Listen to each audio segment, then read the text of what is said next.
Welcome to Eye on the Illini. This is Mike Cagley, and I've got a special guest this evening. Tyler Underwood is on. Of course, he's one of the assistant coaches for the Fighting Illini. Tyler, you're coming off a pretty impressive season. The Elite Eights just don't come that often, and all of a sudden, the Illini are in Elite Eights and competing with the national champions. This is the step towards where you guys want to go as a program. Yeah, absolutely. I thought we played in a ton of big games this year, not only in the postseason, but in non-conference. That helped us get prepared for that moment. And it was the culmination of a lot of guys' hard work, a lot of sacrifice, and just a kind of a team that went on a journey and found love playing a game. And it was really cool to see the sacrifice that each guy made on the team. And when you see sacrifice, when you see connectivity, you end up seeing pretty special product. Is we watched what's gone on in the transformation of college basketball. We've seen where teams are having people transfer multiple times. Recruiting means you have to recruit your current guys to stay. You've got to be looking at high school kids. You have people in the transfer portal. How has maybe some of the experiences of Coach Underwood in the past, particularly in the JUCO ranks where he had to put together rosters, 10, 12 people. How have you guys taken some of those experiences and had teams with a little bit of turnover, maybe more so than in the past, and get them to gel and get that connectivity like you guys had this season? Yeah, it's a testament to my dad and everything he's done throughout his career. I think one of his greatest strengths is his ability to get guys to buy into something greater than themselves. And I think that was very evident this year. It was made easy because we had super high character guys, but to bring in those added pieces, Marcus Domas, Quincy Guerrier, Justin Harmon, and for them to gel with Coleman, with TJ, I thought there was great hierarchy in our roles. Everyone knew their role and it was expected of them on a game by game basis. And I want to just say in games, but in practice. So just that hierarchy, it's hard to find in 1 to 2 years. And I thought we did a really good job of carving that out. And then to have the leadership that we did with those older guys, Marcus, TJ, Coleman, Quincy, they all had a common goal, and that was winning. And that made it a lot of fun to be around this group. When you look at these teams, you've got a group of people who have to integrate together.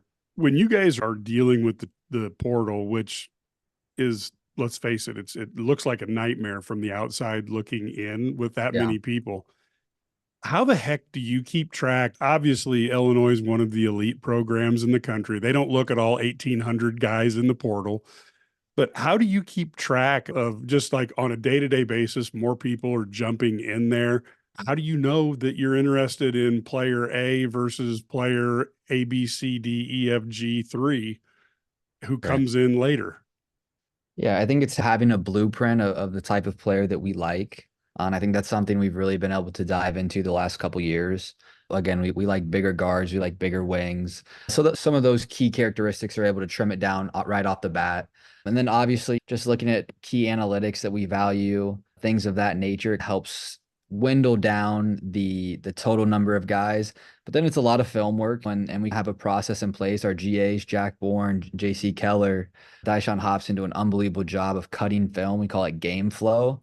And from that, we were able to watch these guys in a game setting where it's not taking as much time. They cut it down and then we'll throw up game flow in our conference room and watch it as a staff and pick their games apart. And you spend a lot of time doing that, but it's the new reality. And it's in a lot of ways, it's turned into the NBA. There's a lot goes into intel and just being able to identify a system that we play and sticking to that. I think that is where you can see some separation. You want to get pieces that fit together. And that's something we try to be super mindful of in the portal. And of course, you got to figure out if that player is the right player. So, did you ever think that you and the coaching staff would have to master speed dating?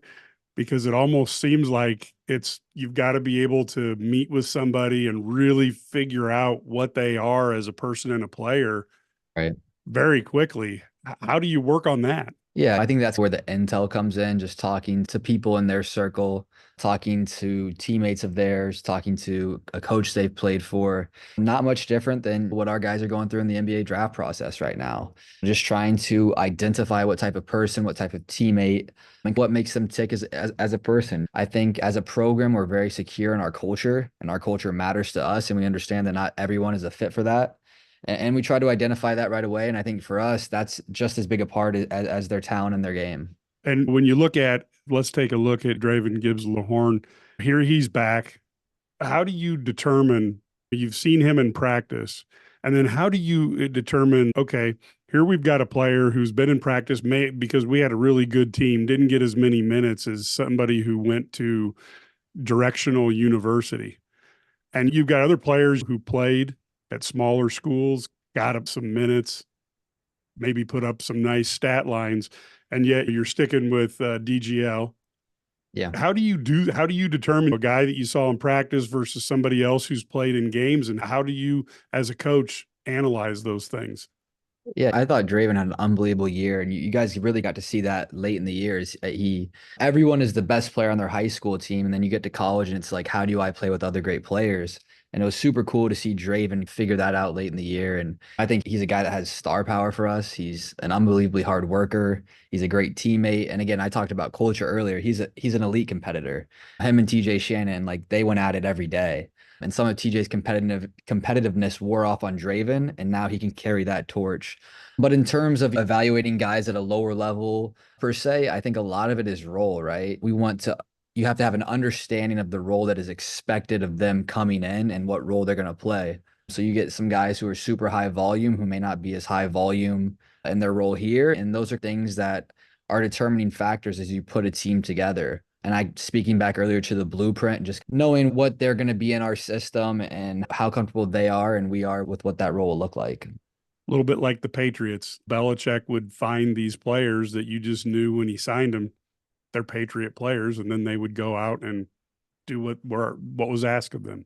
Yeah, and in a lot of ways, the portal has made like you have access to more players. In the past, a lot of it's been done regionally, connections. Your pool was much smaller. With the portal now, your pool is much larger and it gives you have more options in a lot of ways. How do you balance, especially in the spring and the summertime, how do you balance portal and dealing with that? Also, you've got high school kids that are moving through the recruiting process as well. How do you balance that roster and balance your time as a coach? Because there's only so many hours in a day. Yeah, and I think it's why you've seen some staff sizes grow, much like football. There's just more to manage on a day-to-day basis. Coach Anderson, Antigua, and Coach Alexander do an unbelievable job of evaluating. Those are the guys that are on the road at UIBL, at those events evaluating. They do an unbelievable job. My job is much easier. I get to sit here on my computer and watch film and kind of do some different things. But I think it just comes back to like staff delegation, staff roles. And those guys do an unbelievable job, and everyone has their little niche. And we have great connectivity as a staff, great synergy as a staff. And that starts at the top. Like we all know what my dad's vision for the program is. Coach Anderson's been with them going on 4 years. Coach Alexander, shoot, 20 years. Coach Antigua was obviously here 3 or 4 years. So there's just great connectivity as a staff and a shared vision. And as you look at all the players that will be coming in and coming together to form this Fighting Illini basketball team for 24, 25, when do you anticipate getting everybody or as many guys in? And when do you start putting them together as a team and getting them bonding as a unit? Yeah, it'll be a typical summer. We have a process in place there. I think the most important thing in the summer is just getting them with Coach Fletcher. That's a really big part of our process and getting them acclimated to the weight room and the way that we work. And I think in the fall, we'll start diving more into the basketball side of things. I think we're a little unique. The summer for us is a huge time for development. We don't get overly in depth in scheme or concepts or sets or anything like that. It's more about getting these guys better, getting them ready for the next level, and working on some weaknesses and improving strengths. Which you could use as a blueprint. You could take a look at what Io could do when he got to University of Illinois. Certainly a talented player, but the finished product when he came out at University of Illinois was a formidable player. And even Terrence Shannon Jr., you take a look at his game, how it evolved over the last 2 years. That's a testament to the development. Now, is that something that you game plan and sit down with each player so that everybody's got the same vision? How do you approach that so that they buy in? And then at the end, obviously, the product is a better product and the skills are better. Yeah, that's something we do a deep dive after every season into things they did, strengths, weaknesses, analytical strengths, analytical weaknesses. And I think the thing that makes us unique is, right, like you have these numbers, they're your what, but I think they can be misleading in a lot of ways. Like you want the players to understand the why. So maybe a weakness was because of something, a place that we didn't put them in the best position to succeed. Or maybe it was you're not as comfortable shooting off the catch as you need to be. So this is why your percentages was low. We took a lot of hard contested threes. We got to get your shot off a little quicker. So we really try to dive into the why of those numbers and then attack those in the summer. And I think that allows us to have the best version as basketball players so that when we do start playing in concepts in the fall and the winter, these guys are they've mastered what they need to master and cleaned up some things in their game that we needed them to clean up. But all of that is done with a bigger picture in mind. Yeah, and it's interesting to watch these guys develop, and even in the season, as the offense morphed a little bit to come around Marcus Domask and let him utilize his unique skill set. As a staff, how did you guys work that? Because that's harder to pull off, I think, than most people really understand to change around and tweak the offense like that and let a guy really take over for a period of time. How did that evolve, and how did you guys manage to pull that change off? Yeah, I think evolve is the right word there. But it's a testament to our players, truthfully. They allowed us to experiment with things early in the season and just they accepted failure. We were going to try some things that didn't work. And our guys never got discouraged by that. We got very comfortable with failure on the offensive end early and just figuring out roles. And that's something that helped us grow. We figured out where guys could be successful and the guys never got discouraged. And ultimately, all those guys wanted to do was win. And when we started finding kind of our recipe, it was beautiful to watch unfold just how layered it got, how detailed it got, and ultimately how the guys invested in it, trusted in it. And I thought it ended up being a pretty beautiful product to watch. Yes, it was one of those great years, and for some of us fans who've been around for a while, you really put that into one of the rare air. You get the 0405 team.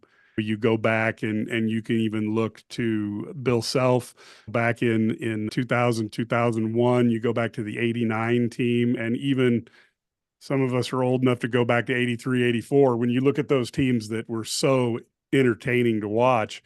Now, as you were working on the skill development of this team this year, how much of that recipe that you guys had baked last year, how much of that are you going to look and watch what these new pieces can do? Is that going to change maybe what the recipe is and maybe make it a little harder on other coaching staffs who think you're going to do X and Y and maybe you do something different? Or how do you envision that going?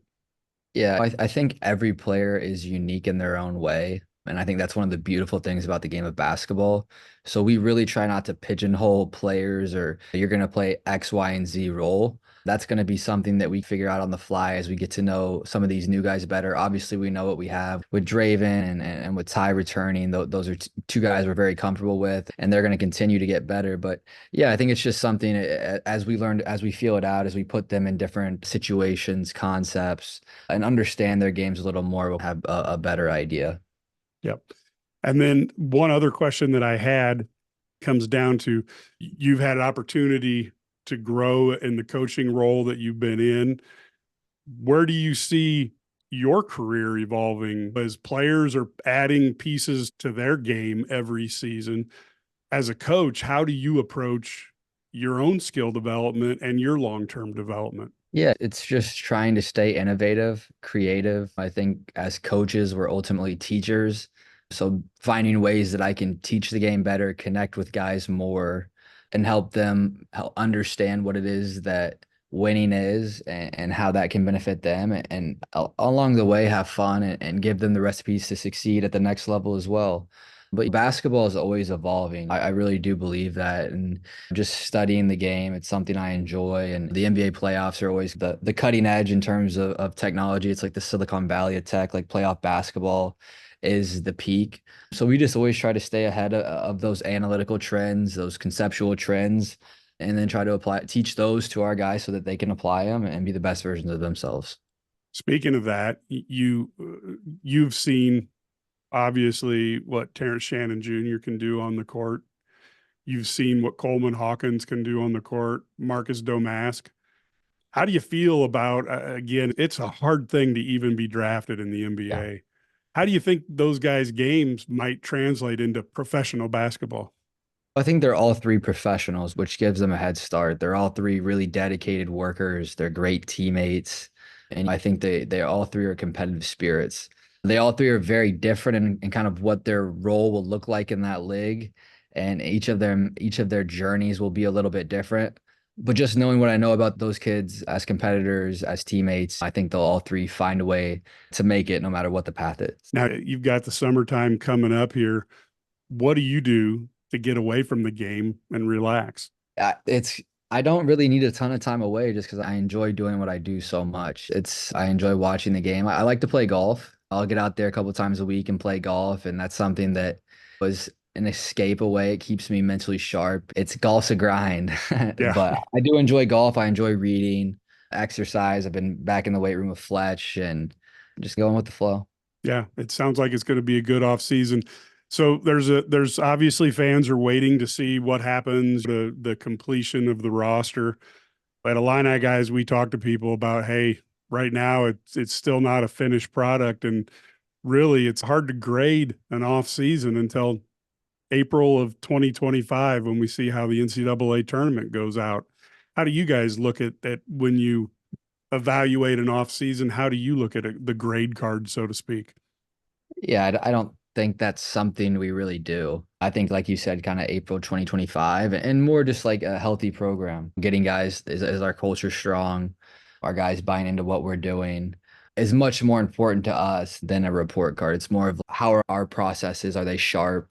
Is our culture standard being lived up to? So that's how we evaluate where we're at as a program. Any vacations planned for the summertime, or is it just going to be golf and developing people and getting in the gym? Yeah, not as of now. I'll get up to Chicago and see some buddies, but other than that, no big trips planned right now. You never know. You can get a Well, hey, spontaneous trip in. hey, you can now do that. That's the beauty of it. Well, we appreciate you coming on Eye on the Illini, and certainly we wish you fantastic luck as the summer plays out. And of course, we don't want to pine away for things, but we're already ready for next November so we can watch some basketball. Can't wait. Thank you very much, Tyler. Thanks, Mike.